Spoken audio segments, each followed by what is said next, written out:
面对新冠病毒，台湾发挥医疗实力。卫福部桃园病院利用血液净化的技术，将一个患着新冠病毒的重症的患者，为鬼门关前救回来，而且副作用少，阁会当保护血管的功能。即摆这个病患已经豆豆恢复健康，听啊出院，回去过母亲节咯。 因为为着新型冠状病毒带入去桃园病院，有一个患者病情捌真危险，换过血浆了才救回一命。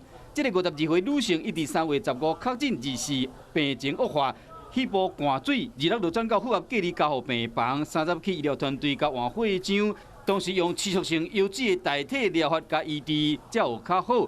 1个月15，才将这个血管内面的内管甲抽掉。免疫风暴，全身的血液当中、细胞当中。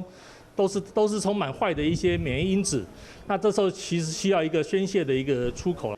医疗团队用血液的净化技术来移除细胞因子，避免新冠肺炎重症的病患产生细胞激素的风暴，让身体发生过度的免疫反应，来降低无度喘气的风险。 血液内跟细胞内其实要达到一个平衡。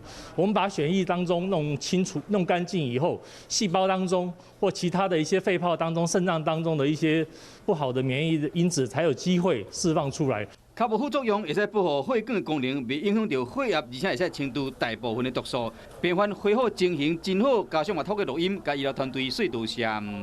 一直处于昏迷的状态，然后苏醒过来这样子，然后最后他现在已经可以跟我们用LINE视讯，然后聊天，然后打电话这样。险险无命，即马准备要平安出院啊！规家伙也要欢度母亲节。